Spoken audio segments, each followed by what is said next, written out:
Hello and welcome to the Awake and Empowered Radio. I am Jeffery Jaxen. With me is Ethann Fox, and we are both delighted today to be speaking with Dr. Tocco. Dr. Sam Tocco specializes in maximizing your health and wellness potential through a marriage of raw, whole food lifestyle and proper chiropractic care. Sam, speaking at the expo, on the title is How to Get Control of Your Health and Wellness Destiny. Sam, how are you doing today? I'm doing great. Thank you very much for asking. Talk a little bit about how chiropractic care appeared on your radar at a young age. When I was growing up, I actually had old country parents from Sicily. So they came here about a year before I was born. And they were impoverished people that lived in Sicily. They were World War II, pre-World War II, as well as post. So they were a type of people that actually had to become very resourceful and never could afford medical care. They would actually have to, when they would have problems arise in their lives, they'd have to kind of become resourceful enough to try to figure them out on their own because they couldn't go take their problems to medical caregivers. Right. So that's the kind of background that I had when my parents first came to this country a year before I was born. They were used to taking care of themselves. Mm-hmm. We didn't have a medicine cabinet full of drugs and those kind of things that most Americans at that time and thereon used. As I was growing up, at about age before 13, maybe just before 13 years old, I was running as fast as I could to catch a football. And I turned around and I met a telephone pole as hard as I could run head first. When I came home, I didn't tell my parents that I had done that because they would have punished me for doing that. They would have gave me a spanking probably, you know. Right. But they did notice that there was a big egg on my head because I hit that thing about as hard as I could. From that moment forward, for probably approximately the next year, I wasn't a normal child anymore. I had some severe migraine headaches and a bunch of other problems that I don't remember. At about age 15 and a half, I began having grand mal seizures. You familiar with grand mal seizures? Mm-hmm. And actually the first one I had, I was riding a motorcycle down a dirt road going about 30 miles an hour, and I had my first seizure.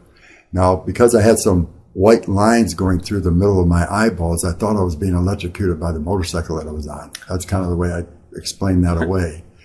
My parents ended up taking me to a medical doctor, and they claimed that I had epileptic seizures and prescribed some drugs which I never took. To make a long story short, I experienced epileptic grand mal seizures for the next 12 years between ages 15 to 27 years old. The very last one I ever had was before I took care of my first patient 33 years ago.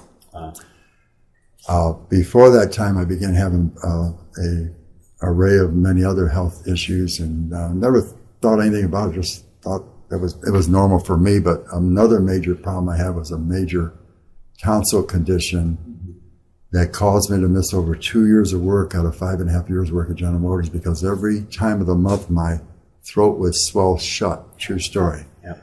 I did weaken on 4 occasions to make appointments to have a tonsillectomy. Mm-hmm.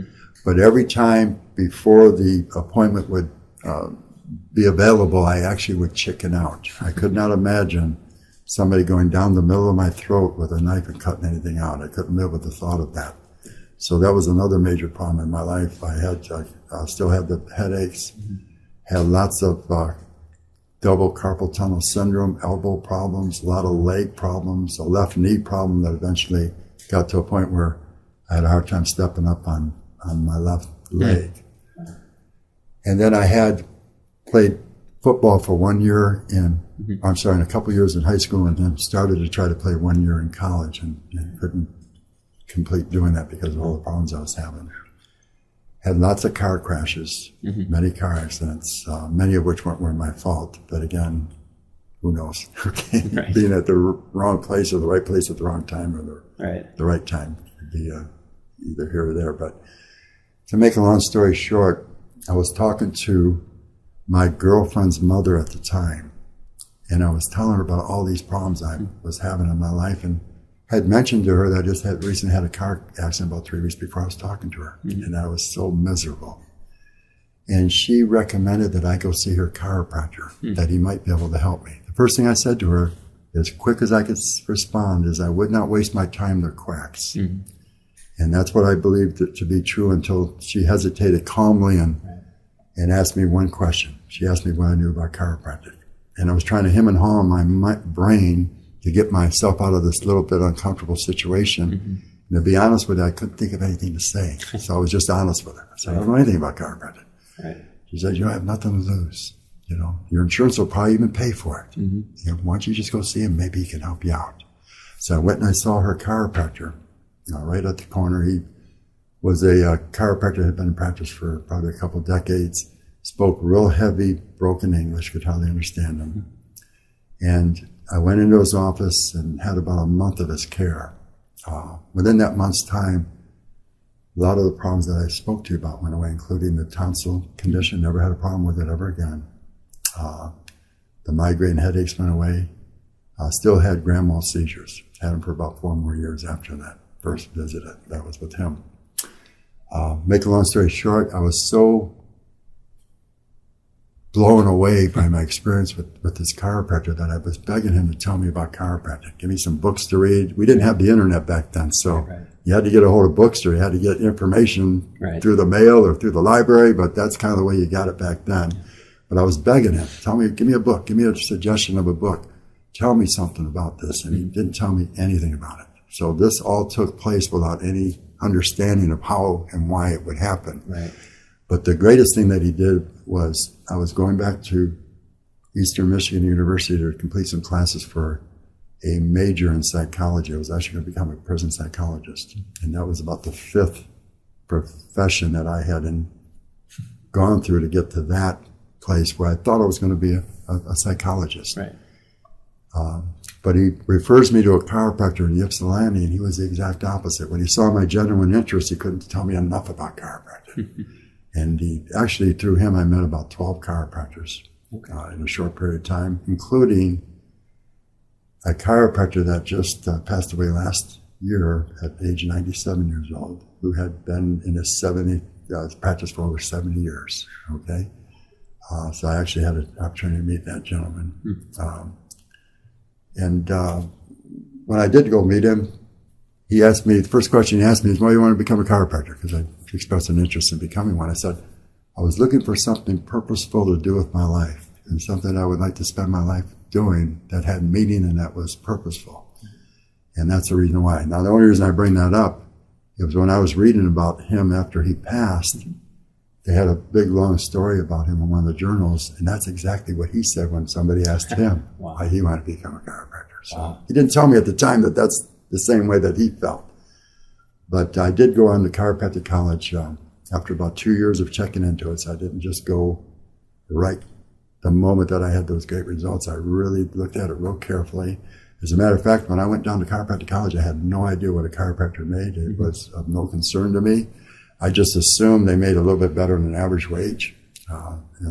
So none of that mattered. All I really wanted to do is what I told you I wanted to do, is find something purposeful to do with my life that I could spend the rest of my career doing, that would get me excited to show up and go to work. And to be honest with you, I've never had a bad day in practice. I've had bad days before practice and after practice, but never in practice. Right. And so that's been true to form up to this moment in time. It's like all the worries, the cares, and the troubles go away when I hit that office to do this magic of chiropractic. Yeah. So it took about 4 years after my initial visit to that chiropractor to get rid of grand mal seizures. It was all eliminated through a chiropractic care. Sometimes I never did go to the chiropractor to get rid of grand mal seizures. To be honest with you, I didn't think I was going to get rid of them. I mean, if you have them for 15 years, or between 12 and 27, that's 15 years. You have them 4 years after you're going to chiropractic care. Why would I think they would go away, I went to the chiropractic for the chiropractic. So I was going to get it with or without grand mal seizures. And see, many times that's a big problem that many people make when they're trying to utilize chiropractic care or understand it.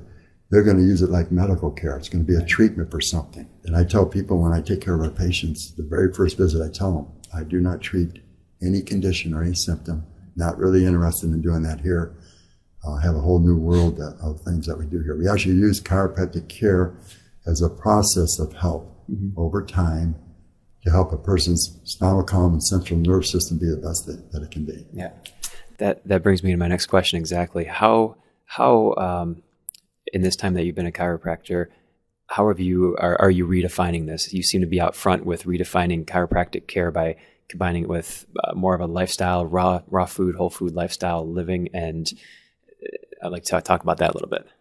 Yeah, as I may have mentioned earlier, in my 40 years and counting experience with working with human bodies and people's problems of any kind of problem you can almost mention to me, I kind of have boiled down some real basic reasons for many of the problems. Now, oftentimes when we're more medically orientated, we think there's thousands of reasons for every kind of problem. Right? We have thousands of diagnoses. We have hundreds of specialists, if not more. I've always often wondered, how many different specialists do we have? You know, I asked a medical person, maybe they couldn't even tell me. We have so many specialists for everything, every little part of the body. And really at the end of the day, you learn more and more about less and less, and you know a whole bunch about nothing. That's the problem with getting so specialized and really missing the whole boat of what real life is about. Right. And looking at it from a whole different angle. So I forgot where I was going. Where was I going? So basically, sometimes the truth is much simpler than we need to make it. Complicate everything because of our educated brains. And as I might have mentioned earlier, kind of the way I've, as time is going on, I know where I'm coming from. We talked about 40 years of trying to simplify this. I used to do a talk, How to Save Your Life Made Simple. And, you know, because that's what it really is about. And the reason that talk came about, I brought the pages right here. Okay. And I couldn't remember this stuff, but this is probably important to say. This is the fellow, Kevin Trudeau. You probably remember who he is, but he did these books called Natural Cures They Don't Want You to Know About. And my talk really was born because of his book. And I had a young, impressionable son that was ranting and raving about Kevin Trudeau one day, and I didn't know anything about Kevin Trudeau. And so I went and bought his book to see what the heck he was ranting and raving about, you know. And he had been on TV for a number of years, peeing off the medical profession, trying to tell people they could get all the cures they want from the kitchen, you know, and all that kind of stuff. So the truth is he doesn't do that anymore, and there's probably a good reason why. But the only reason I bring him up is he has one chapter about all the things you need to do to be healthy. The only problem is it's undoable. It's totally undoable. Even a billionaire can't do it. You wouldn't have enough time in the day to do all this stuff, okay? So this is all of the stuff that he says you need to do to be healthy and well, okay? And, so I'll just read some of it. The only reason I brought it is because I can't memorize all this stuff, okay? Right. But the first thing he says is get a bioenergetic synchronization technique practitioner, get a chiropractor. That's the second thing. Isn't that awesome? I think that's good, okay? See an herbalist, get a homeopathic practitioner, see a naturopath. That's the first page. Now, how many people do you know that's going to be stopped with that even accomplishes first page? You can afford it. Zero.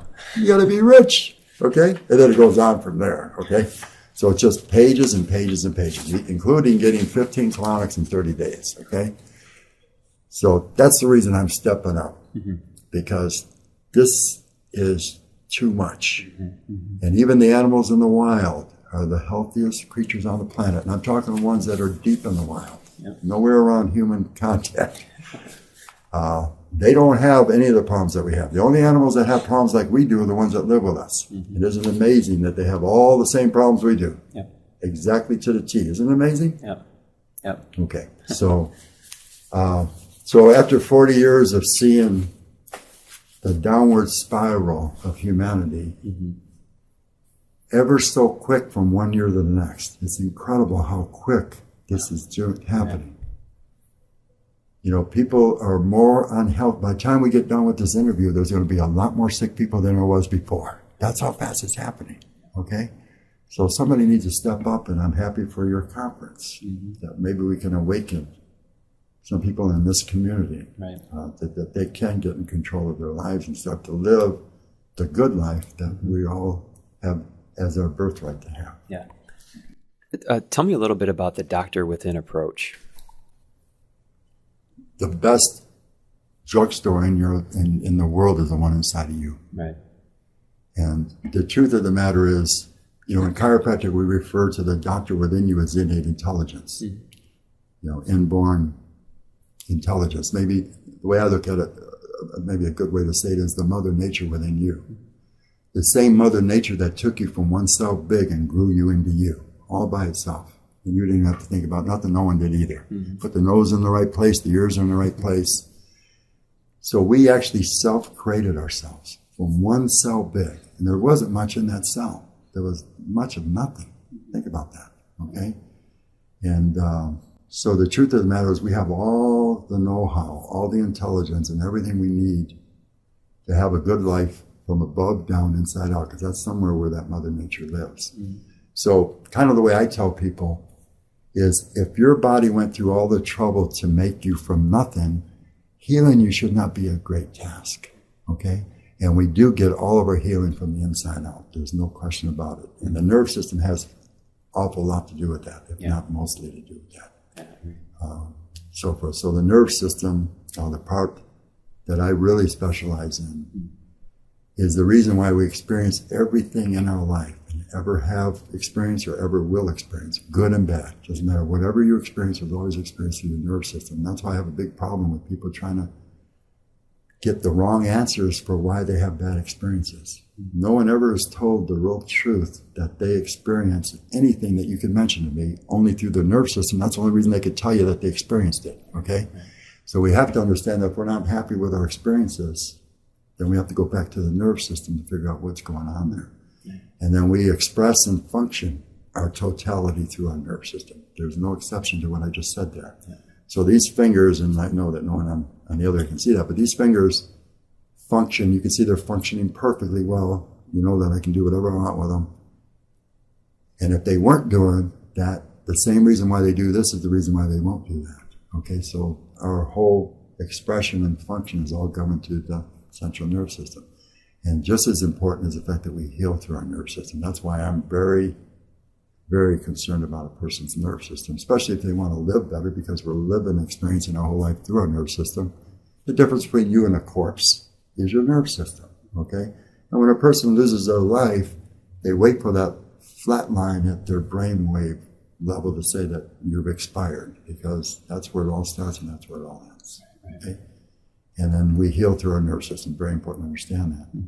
Now, most of healing, without hardly any exception, is from outside in. We're trying to heal a body that heals from the inside out, the doctor within that you talk about. We're trying to do something from the outside where we don't live to put into the body or do to the body to make it do what it does from inside out, okay? Now, I consider chiropractic care one of the truest forms of inside-out health there is, and I also consider raw food on the same playing field. I consider, when we talk about the magic of a human body, the innate intelligence that I spoke about, I think there's a magic of God in the food. And that's the real reason why I tell people not to cook food. It's not about the parts of the food.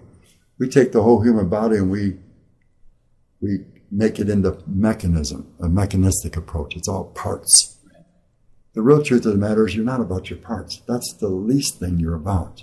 And I can prove it to you. I can take your kidney out of your body and it becomes a piece of dying flesh that can't do nothing for anything.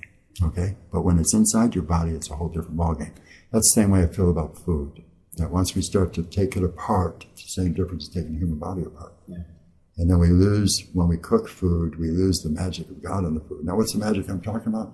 It's the acorn, that little silly acorn that has like a little hat on it, that turns into a massive oak tree. Okay, that's the magic of God in the food. Okay, now I'm going to just mention this on tape.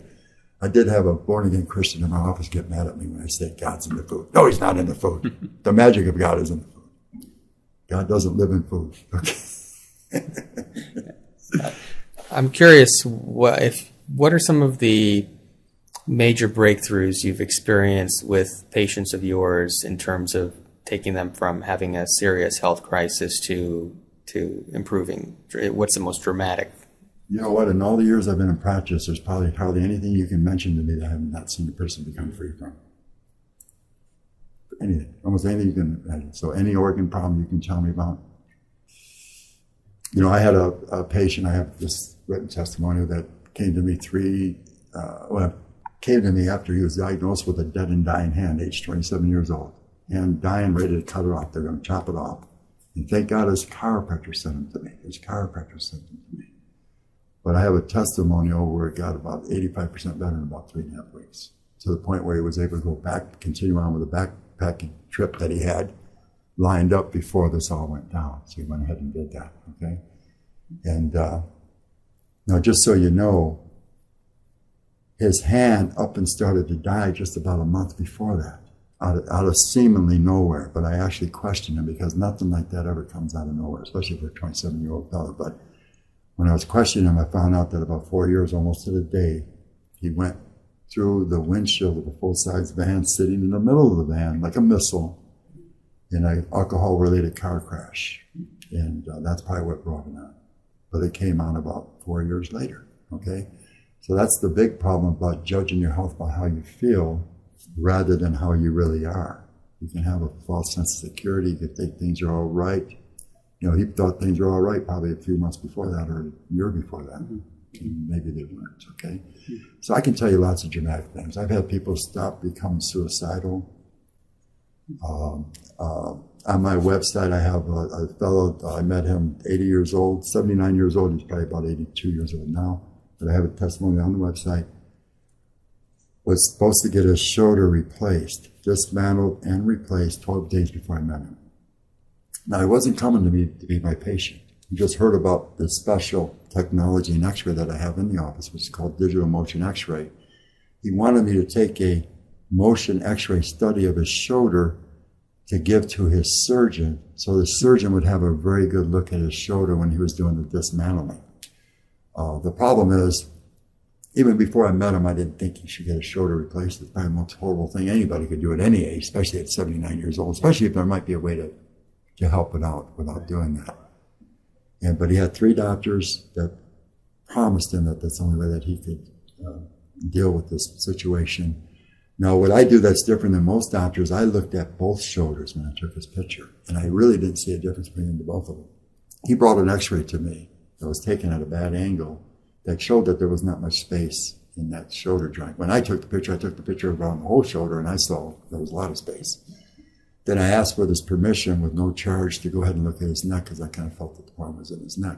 And I looked at his neck, found the problem, was almost ready to let him out of my office. He had turned his back to me, lived in Fenton. This was on a Thursday like today, Thursday afternoon. He was going to come back Monday because I had to burn the DVD, and that's when he was going to come back to pick it up. As he turned his back to leave me, I turned him around. His name was John. I said, John, you've never had this kind of help ever before in your life, never been to a chiropractor before. I said, if you don't mind, let me just throw in an adjustment. It took me about 30 seconds to do it. Did one bone in his neck, most painless thing he ever did in his life. He gets off the table, our adjustment table, and he lifted his arm up, said it felt better. I didn't think nothing about nothing. Still thought I would have bet my life he was still going to get a surgery. How do you change your mind 12 days before? He came back on the Monday, and he slept the whole rest of that week without any pain. That was one of the main problems he had. He couldn't sleep for months, okay? And I took care of him again. He called the surgery off the very next day. His shoulder is absolutely perfect, okay? So I can tell you stories like that all day long. I forgot most of the stories, okay? But I can go on and on. I can tell you stories from here until the end of the week, okay? Yeah. So most any organ problem you can imagine. I've had people that have some real serious organ problems from every organ you can imagine. Had a gal that was a bedwetter, met her when she was 36 years old, bedwet her whole life. After first week of care, that all stopped. Now you might be wondering, how the heck does this stuff stop? Now I don't treat anything. I don't treat or diagnose any condition. All I do is I evaluate a person's nerve system and its relationship to their spinal column. And most people start developing spinal column central nerve system problems from the time they're born. There are many children that are born being yanked out of their mothers very forcefully. And even if you weren't, you know, some of the best people that research birthings, Dr. Tobin comes to mind. he says that even under the most ideal birthing conditions, you can still have about 80% chance of creating some kind of difficulty with your cervical spine because you're ramming your way out of a very tight area, okay? And if you have long labor, you know, one of my children had about 35, 38 hours of labor, you're ramming your head for all that time, okay? So hence, chiropractically speaking, we say that many people haven't had a chance since they were born. But even saying that you were born perfectly all right with no complications, it's been stated easily that by age 0 to age 5 or 6, you could have about 2,000 traumatic experiences. And as many as 10% of those could be very significant. That could be like off the changing table onto your head, off the bed onto your head, off the couch on your head, off the high chair onto your face, like one of my children. One of my children went head over heels down a flight of stairs in a walker. One of my children was dropped accidentally on her head from here all the way down into a cement ground head first. Could have killed her, okay? So when children experiment and they learn how to walk and do all the things they do, they start to affect their spine. And the main purpose of a spine is to house and protect your central nervous system and your life force. And the most critical aspect of a spine is its ability to have all those segments or joints of the spine to function and you together. Just like when you bend over to pick up a shoe, your whole spine has to do that bend. So all these sections of the spine have to bend in such a way that they're not going to upset or interfere with the central nervous system or the wiring that's within there. So many children get in trouble early in life. There's hardly anybody I don't see that we can't trace their problems back to early life. When you learn how to ride a bike, there's no way on earth you're not going to fall off at least once. Car accidents are the worst for a spine, even 5 or 10 miles an hour car accident, okay? So the neck always gets in trouble. The reason why it's very vulnerable, it moves a lot. I don't think there's a force you can take in your body in any place of your body that does not find its way to your neck. If somebody comes and smacks you on the shoulder, you're going to bobble your head this way. If you slip on the ice and jerk your head, you whiplash and so forth. So a lot of the problems I find are not fresh problems. I had a couple newer patients yesterday in their 50s, never been hardly to a chiropractor, and they almost think their problem starts the day the symptom starts, and it's just simply not true. It usually has its origins long, long, long ago. Just like when a person has a heart attack, it didn't start yesterday before you had the heart attack. It's been going on for years when you don't know you're having a heart problem. Or when a person finds out they're full of cancer, the day they found out they're full, they were getting themselves full for many years before that without realizing it. So that's the biggest problem with judging your health by how you feel. And a lot of people have a very serious false sense of security because they're judging by a very small part. You can't feel your health. You just can't. And there's tons of people that would prove that out. Okay. It sounds to me that there is a psychological component as well to chiropractic. So, because you were talking about the bedwetting issue a second ago. What? That's not really psychological. The real truth is not that you can't be psychologically impaired through a nerve system problem, because your whole psyche is governed by your nerve system. And there are people, for instance, there used to be a chiropractic sanitarium called the Clearview Sanitarium, where they used to treat people that were psychotic and schizophrenic. I'll give you one example of a case history. There was a 14-year-old boy that fell off of a wagon onto his head and became schizophrenic. So he went to the sanitarium. They found out what was wrong with his neck. They did an adjustment, relieved the nerve problem, and then he became schizophrenic. Okay? So I don't know if that's what you meant, but as far as the bedwetting, it was a malfunction problem. See, everything you do right and wrong in your life is governed through your nerve system. Just like right now, just like when I show you my fingers are wiggling, my heart beats for the same reason my fingers wiggle. It's all wired up to here.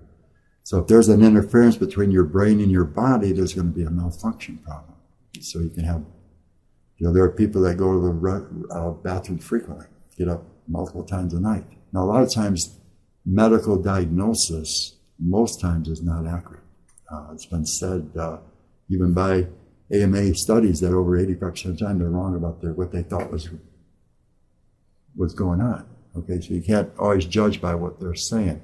many people will spiel their medical diagnoses around like they're the gospel truth, and most times they simply aren't. There are many people out there that really don't know what's wrong with them because they really don't know what health and wellness is really all about. Right. That leads me to a question. Could you speak on how chiropractic care and a whole food diet affects life extension? As I mentioned earlier, there are a lot of people that get the nerve system component going in their life, and then they go ahead and leave themselves wide open for every kind of human ailment because they don't eat right. Okay? Now, talking about chiropractic, they say, and I'm just telling you what they say, and I'll tell you where I might disagree. They say that the two main causes of these nerve system upsets and spinal upsets are going to be mental and emotional, number one, and number two are going to be toxins. Okay? I kind of lean in towards the toxins. Okay? I am. Okay? Because many of these people that come up with those kind of observations don't consider cooked food toxic. They don't consider cooked meat toxic. Cooked food is about as toxic as it gets because it's just simple chemistry. You take a fully live, vibrant product, you take it through a cooking process, it becomes dead. It becomes toxic. You know, you can actually analyze the remains. Just like if I took you and cooked you, you become a bunch of ashes, okay? So that's where I think the problem is. We never ever considered cooked food to be as toxic as it really is. And cooked meat is probably the worst of it all. It's just dead animals, dead energy, dead animals, parasite infested. Just some of the worst stuff you can eat. Yeah. And I hope you'll share that with everybody. They won't like me. Yeah. Especially this time of the year, you've got all this barbecue going on and it smells good. Yeah, seriously. What are your thoughts on genetically engineered foods, and do you know of any way? I've seen some studies that say that once you've eaten genetically engineered foods, it permanently alters the DNA of your gut bacteria. Is there any way to reverse that in your viewpoint? You know, well, a lot of times you can run, but you can't hide from all of this bad stuff that's going on in the planet. There's bad stuff that has gone on that you and I are fully not aware of. Okay, there's just so much coming from every different angle that you just can't run from any of it and all of it. Okay, I personally think genetically modified food or hybridized food is some of the worst food you can eat. It's all changed, different than what it was intended to be, and it's going to be always worse, and causing all kinds of problems. And I'm sure I've eaten some of it along the way, just like everybody has. I'm sure I've breathed some of it along the way. You know, it's just everywhere. It permeates our culture, and God only knows how much worse it's going to get. You can't even tell where your seeds have been genetically altered and where your produce comes from anymore. You can't even, trust your grocery shops anymore. I don't care. Even Whole Foods has got some problems with some of the products they carry. They carry conventional products alongside, but they're supposedly more organic products, which I think is a big error on their part. So, so it brings even more importance to doing everything you can to be the best you can be in all levels of life, to deal with some of the stuff that you can't control. Okay, it gives more reason why you want to be the best you can be as far as working with a doctor within. You can be fully connected to that mother nature in your brain that knows everything about you because it built you. Yeah. And that can cause you to adapt and, just like the super rats in New York City. Why do they become super? Because you're not going to get rid of life except with an A-bomb, okay? That's about, short of that, you're just not going to, you're going to mess with it, but it adapts, and then it becomes different, okay? We have the same ability, and you get that ability through that doctor within you, that innate intelligence. Mm-hmm. And I don't like to use the word life force because to me, life force just means energy. This is a lot more than energy. It's real intelligent energy. It's the same energy that made you from nothing, okay? So the truth is it gives you your best possibilities, your best potentials to deal with bad stuff that you can't control. And you'll still come out the best you can be. At this point in time, I think we need more of the good help, even more than we ever did before. To the people listening right now who the light bulb's going off in their head, what's tomorrow morning when they wake up, what's the first thing if they want to move towards this direction of following their heart and having a healthier life? What's one thing they should do? Just what I just said, go. It starts with the first thought. Yeah. It starts with, it has to be a major consciousness shift. Yeah. Okay. And it's not something that you're just going to wake up and change tomorrow. You know, I was thinking on the way here how many books I've read in my lifetime. I'm sure, Ethan, how many books you read in your lifetime? There's my library down there. You just tell me how many books. You I can't don't count know. how I many can't books you count read, it. okay? Yeah. Now, you want to hear something interesting? When a person graduates from their last school, be it college or high school, about 57% of them don't even read one book the rest of their life. Is that incredible to you? Yes. Okay. So the truth is, the first thing you should do is get ready to read lots of books. Get ready to learn a lot of stuff. And even before you get ready to do all of that, you got to unlearn all the stuff you think you know. And Mark Twain said it about the best I ever heard it. He said that the trouble with the world is not that we know too little, it's that we know so much that just ain't so. So we got to get rid of all the stuff that we know that just ain't so, and that's a whole brain full. And then you got to start putting in the stuff that is so. And that's why I went, whew, Yeah. okay, because it's not an easy endeavor, okay? But it is doable, and just like all the stuff that we believe to be true about medical, it's ingrained in us like there's no tomorrow. You know, I tell people, and I work with people for years. Been my patients for 25, 30 years. I work with some of the people that just are the same as when I met them. For the reason I just told you. They're not going to read anything different. They're not going to, you know, it's just like our brains are like computers. They store and memorize everything we put in them. And just like if you want to change this computer to make it think different, you have to access everything that's in there. You got to erase it all, and then you replace it with something different. So our brains are the same way. And I just don't see a whole bunch of people that are willing to go through that trouble. Yeah. There are a few, maybe like you and a few others, but many don't. That's why I stopped talking to people about nutrition. I just tell them, you look at 4 movies and then I'll talk. What 4 movies? I've been dying to ask you that. Okay. The first one I recommend is Forks Over Knives. Yeah. The second one I recommend is Hungry for Change. Mm-hmm. The third one is Food Matters. And then the grand finale is Simply Raw. Okay. Yeah. Have you seen all those movies? Mm-hmm. Okay. Now, when they look at those 4, it sort of covers all the areas. And the reason I end up with Simply Raw, if I had them watch that first, what's going to happen? I'm not going to eat rabbit food. You think I'm crazy? I want my hamburgers. Okay. Well, a good lead into that is Supersize Me. Yes. Okay.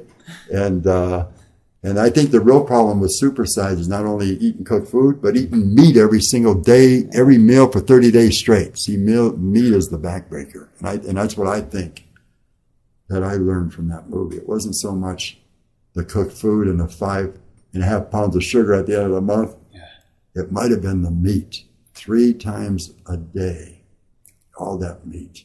It's all that weed killer, all that human killer. Okay. You know, bringing that up, you know, when we talk about what happens when we feed cows meat, it turns into mad cow disease. I think when we feed humans meat, it turns into mad human disease. Okay. And when you look at the China study, which is the book that Forks Over Knives is based on, they pretty much tell you you can affect or minimize opportunities for any health challenge under the sun if you just do one thing. Eat a whole foods, plant-based diet, which means get rid of meat. Don't even say raw.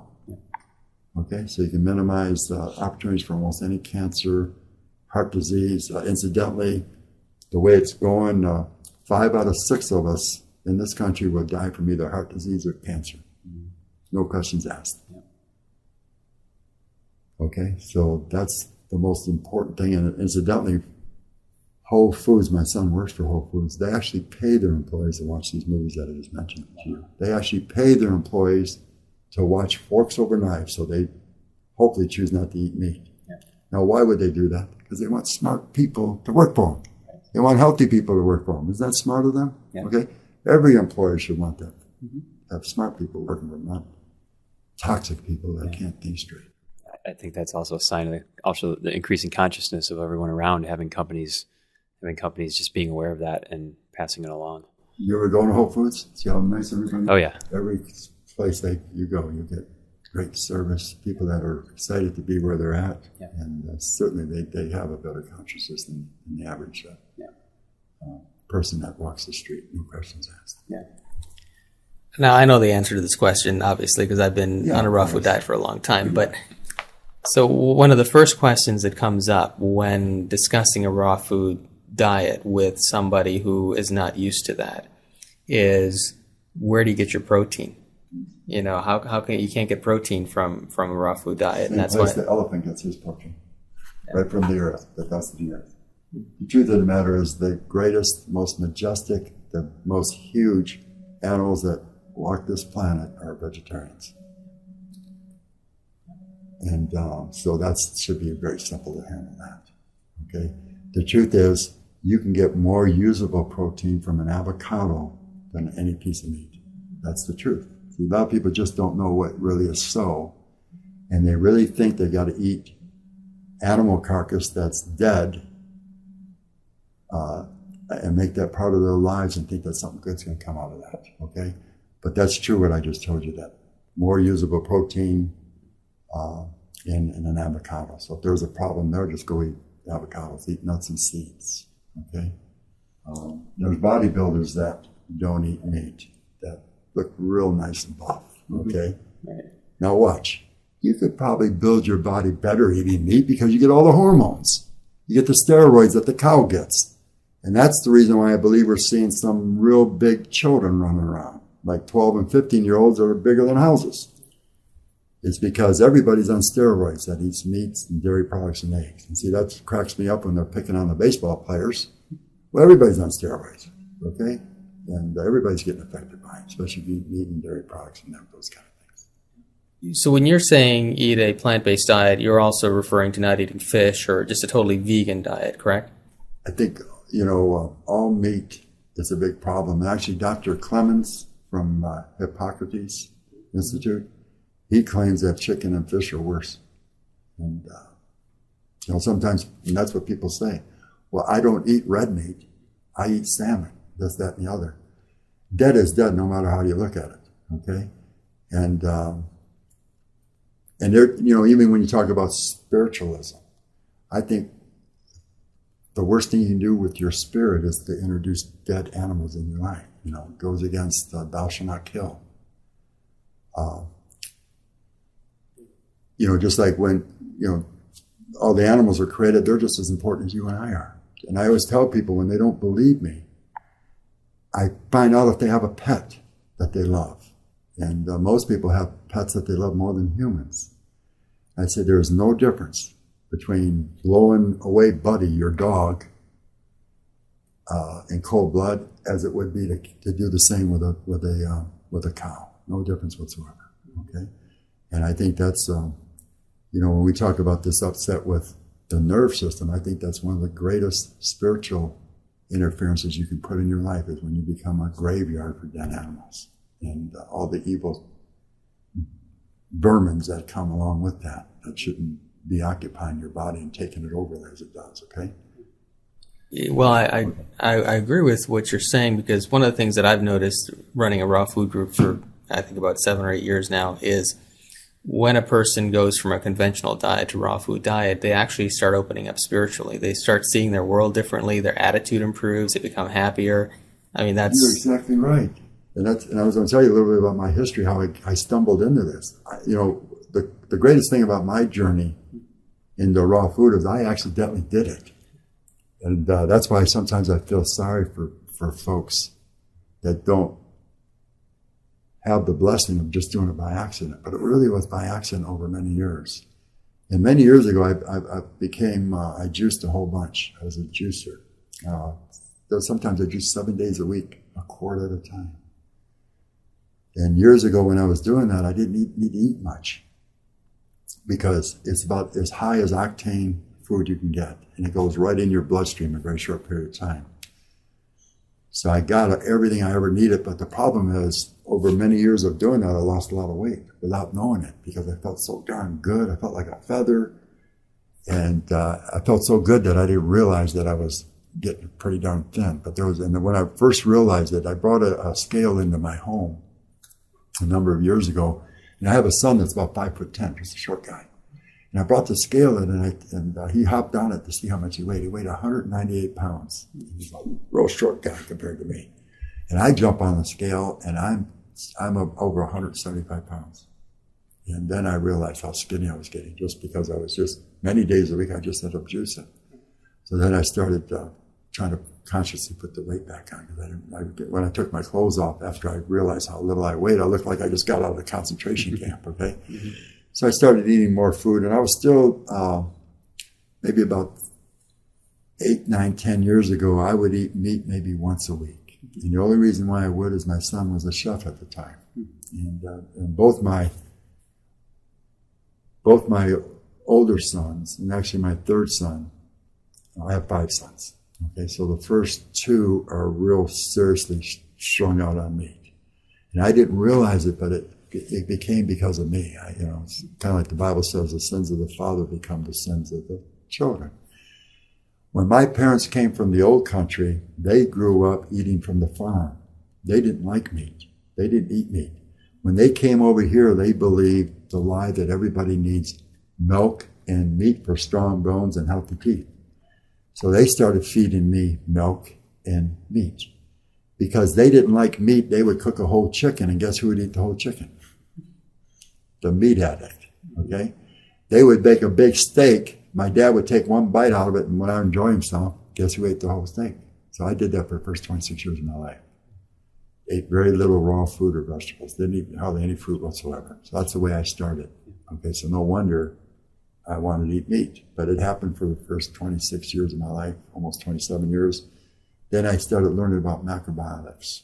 Now, there still is meat in macrobiotics, but started getting into, never ate a bean in my life until I got into macrobiotics. You know what the deal is? Whatever's in our blood is what we want. Doesn't matter what it is. It can be meat, it can be nicotine, it can be heroin. Doesn't matter what it is. That's really what makes people get and want what they want. They think it's the conscious thing. That's the furthest from the truth. It's just supplying their fix, okay?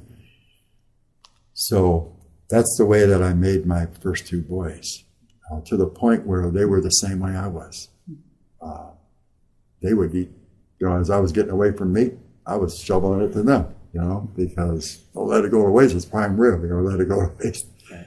But to make a long story short, so I was eating meat about once a week because I didn't want to, when you break bread with people, that's part of society, and that's the way I would get together with my family, and especially my chef's son. He'd come over and cook up and all that kind of stuff. So I was doing that for a number of years, just once a week. Then about this coming October 5th would be the day that Steve Jobs died. So on that morning, this coming October, 2 years backwards, I woke up that morning and I had a revelation that Jesus Christ was a raw foodist. And he never would eat meat. He never would kill an animal and eat an animal. So that's one of those things that that just isn't so, that we think is so. And everybody, when I bring that up, you know what they say to me? Well, Jesus ate fish. They bring all that stuff up, okay? I know with all my heart that he never would kill an animal and eat it. I know that. And no one can tell me any different, okay? He's the epitome of righteousness, of purity. He would never put a piece of dead in his body. That would be totally incongruent, okay?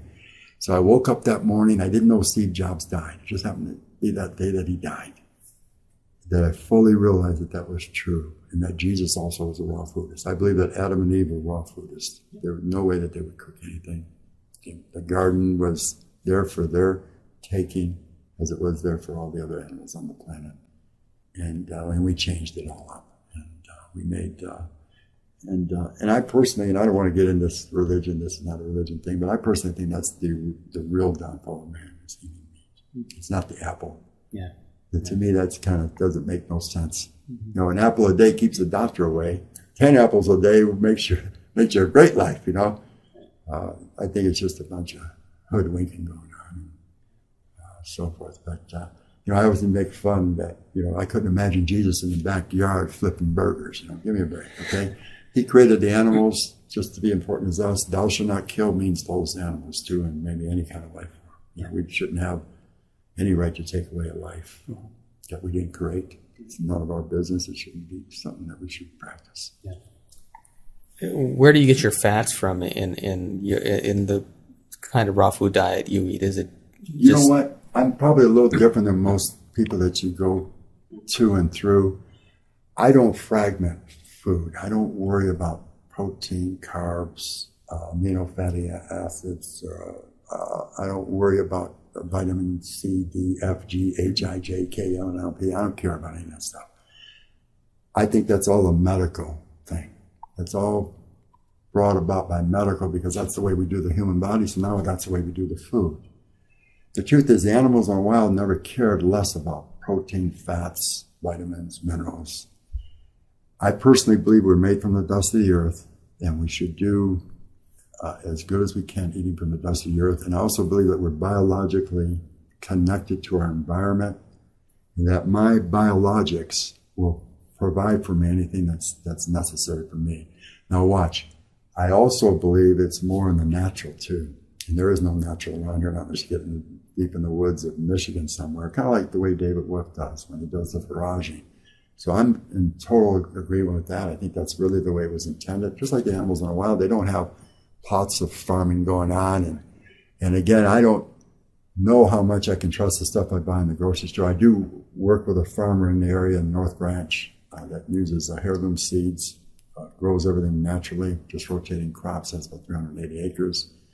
So as much as I can, I use everything that he has to offer through most of the year. Also considering getting my own plot somewhere in the country, out of the country to get more that way. So I'm not sure how close we are to the way it was if there weren't Whole Foods and grocery stores, and if we really had to do as some of these folks do. Storm, I forgot his last name, lives in Canada, and he pretty much does a lot of just get stuff that grows out of the ground. And a lot of the stuff that we think is bad, we don't eat. Now, I wouldn't probably eat much anything around here because you got the fertilization going on with all the plots around here and polluted water. And, we have a little garden in my condo, but I know they spray for insecticides and stuff, so I don't know how much of that is leaching into my produce and so forth. But it comes down to the same old problem. You can run, but you can't hide from all of it. There's no way to be 100% free from all of it. But being conscious and aware and doing the best you can in the areas that you do have full control over makes a big difference. So going back to what you said, I've never once have ever worried about where I'm going to get protein, where as far as separating food unnaturally, I think it's the same difference as separating your body unnaturally. And that's why I bring up the situation of pulling, you got 2 kidneys, well, let's take one of them out. You can do without it. But it becomes useless once it leaves you. I feel exactly the same way about food. Once we start to take it apart, we're destroying it. We're destroying the synergy of it all, the magic of it all that was orchestrated in such a way that we'll never understand, okay? And I think we just need to stop being medical. That's one of my greatest messages to anybody that wants to listen is we got to get away from being medical. It's just, and be more innate driven, more instinctual. If we could get rid of our educated brains and be like animals in the wild, how much better would life be? Okay? And that's kind of the way I work backwards towards. And I don't feel that any of my children nor myself has any deficiency. I think the world has raw food deficiency. And they have excesses of all the bad things. Okay, so when people come to me and try to tell me that I'm going to be deficient in something, they don't know who they're talking to, number one. And number two, they're not fully understanding where they're coming from and what they're doing with their own lives. You have to worry about mine, okay? And as a result, I've lived many years since those early years that I told you about, 40 years, drug-free, healthy. I have no Blue Cross card in my pocket. I raised the 7 children the same way. I don't wear glasses. They don't wear glasses. I've made one visit to a medical doctor, including having children born at home. because he broke his arm in front of my office on a skateboard accident. That's the only time I've ever taken one of my children to a medical facility for any kind of help. And that's all done without any Blue Cross card or any other kind of card. And actually, those cards are not health insurance. Health insurance is more about the stuff we're talking about. Right. A Blue Cross card is sickness insurance. If you're not going to be healthy, then you're probably going to want to have a lot of that stuff around because you're going to need it. Okay? Mm-hmm. And I don't recommend, if anybody hears this, they go out and tear up their Blue Cross cards. I think you need to get yourself up to speed before you think about doing that. And most people have these cards because they're part of their pay anyway. So, but we truly have had our children born at home and just don't use a lot of that stuff. Now, you can imagine all the monies I've saved over 40 years of living this way that I can be my own insurance. I'm self-insured. And I spent $265 so far on that kind of care, and 40 years of not paying premiums. So the only thing I wished I would have saved all that money. You know, $600 a month for 40 years, I'd be rich right now. Found other things to spend it on. Okay. Right. Okay. So for years, I've actually been juicing years ago, and as the years went by, I started doing like 50% raw. Then it turned into 60, and a couple years later, it was in the 70s. It was all by accident, so to speak. And the reason why it happened, and a lot of this is in hindsight, so you kind of look back, you kind of notice what happened, because as you're living through it, you don't really fully or consciously notice it. But kind of what I told you earlier, that whatever's in our blood is what we want. So as I was pushing in some good stuff, I was pushing out the bad stuff, okay? And then about 2 years ago, I had that revelation. Now, prior to 2 years ago, I was not enjoying eating meat at all. In fact, for a number of years, I couldn't find a good tasting pizza anywhere around because I still kept the pepperoni on it, okay? And I always thought it was that there were just, everybody's turning into bad pizza makers. We don't have no good pizza makers anymore, okay? So that was the reason I was giving it. The restaurants I used to like, I didn't like anymore, like Mitchell's Seafood. I used to love going there. And I noticed that the last handful of times I went there, nothing's really, I wished I didn't go after I had the meal. I remember there was a place that I used to get a corned beef sandwich, and I'm talking about once or twice a year, that I used to like. And I noticed the last couple of times I went there, the last time I went there, I looked at the corned beef and it looked the same. It didn't have any grizzle on it. It was tender, but the taste was gone. And I actually remembered myself looking at it and studying it and wondering what the heck is wrong with this meat. Okay? And then finally, the last thing that happened on October 4th, maybe that's what caused me to have the real revelation. My wife, Kelly, you know, she's my wife. She was closing up the outdoors for fall and then winter, and she had worked the whole day in the yard, but cleaning up the yard. It was probably about 8 o'clock at night, and I know that she hadn't eaten all day. So I offered to go bring something in for her, and I asked her what she would want. Now, before I asked her, I already knew what she wanted. Pizza. She loves pizza. Okay. So I said, well, where the heck do I get a good pizza? You know, I don't know where to get one because every place we've gone the last 10 times hasn't worked out, you know. So I looked in the phone book and I found this old world pizza maker since 1965. That's the ad that got my attention. And I looked at Kelly and said, 1965. These guys know how to make pizza. So I went ahead and I ordered pizza from them. Brought it home. I literally had one bite, maybe two, and I couldn't stomach the rest of it. Then I watched Kelly eat half the pizza. Grossed me right out. And then the next morning I got up and did what I did. Okay. And then this is the magic of that happened after that. Kelly, from our first child, had maybe about 10, 12 pounds that she could not get rid of, no matter what she did. She worked out, worked her butt off, was eating 90% good. We had that one piece of meat on Sunday afternoon, and maybe she had a little bit more cooked food than I did. But after we went completely raw for about 10 days, I saw some magic that I never saw before in my life, okay? But one thing I noticed is how much clearer my head was. I had some clarity in my head, and I thought I was pretty clear-headed before then. It's amazing how we get used to how we are And we consider that to be the norm or the good until you see something different. But I was having some brainstorms that I hadn't had for years. I was coming up with stuff that I was even surprised with myself. Some of this crazy stuff coming out of my head. And I fully realized that I was actually interfering with my life, that the meat was really the interference. And then Kelly melted away that 10 pounds in about a week and a half, so that's what happened to her. And she actually grabbed her leg where she used to grab a big pinch, and she grabbed it and she asked me, "Where did it go?" I said, "I don't know where it went." I can't figure it out either, you know. But that's kind of what happened to both of us. Then about 2 years later, I noticed some serious spiritual growth that I'd never experienced before in my life, okay? And one of the things I had read in Dr. Gabriel's book, Conscious Living, remember that book? Yeah. I read something in there a number of years ago where he said that you have to kind of clean up, maybe go raw for a good solid near 2 years before you start to see the spiritual thing. And I didn't even think anything about that, but that's kind of what I noticed. I noticed that I had some real spiritual awakening that I never experienced before. Okay, some peace about me. Okay.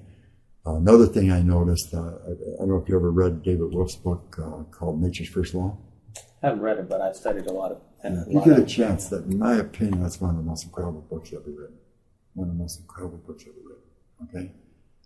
And I had that book for about 10 years, and I wish maybe if I read it 10 years ago, I probably wouldn't be ready for it. But one of the most incredible books I've ever read. But in that book, it said that that cooked food is the primary first and worst addiction that all the other addictions pile up on. Okay, and that is true. That is true. And when I read that, I didn't really fully believe or understand that to be true. I know that people usually don't write things that direct. They don't really, if they aren't true. So I didn't discount it, but I found that to be true. Okay, and sometimes for whatever reason, I think when you start cleaning up and you start really getting the toxins out of your life, which no one considers cooked vegetables or steamed vegetables or cooked meat toxic, but once you get that out of your system for a while, I kind of noticed that other things leave. I haven't been able to drink for even have a couple of sips of anything, okay, and have no desire to. Okay, I used to enjoy going out and have a couple of cocktails a couple times a week. And I used to say that everybody's an addict to whatever degree, be a little degree or a large degree. But if you need anything, even on a weekly basis, that's some degree of addiction. And I didn't realize it was all because of the meat that opened me up for that. Okay. So could you tell our listeners where they can get in touch with you? I don't know if you have a website or a phone number. Yes, I do have a website. Yeah. So that's probably the best place to find out about me. And it's just drsamtocco.com. That's Dr. Dr. Sam, S-A-M. And then my last name, T as in Tom, O-C-C-O. And I have a wonderful website that shows everything that we're about. Okay. And you can find anything you want. You can call me anytime you like. All right. I'm here to help out. We're looking forward to your presentation at the Awake And Empowered Expo. That's October 11th through the 13th, 2013, Detroit, Michigan, at the Cobo Center. Thank you both for joining us. Thank you very much for having me. The contents of this interview, or from Awake and Empowered Expo LLC from Ethann Fox and Flower of Life Center for Human Evolution, is for informational purposes only and does not necessarily reflect the viewpoints held by these organizations or individuals. Always consult with your doctor or health professional before making any changes to your diet, lifestyle, or prescription drug use. Please understand that you assume all responsibility and risk for the use or misuse of this information.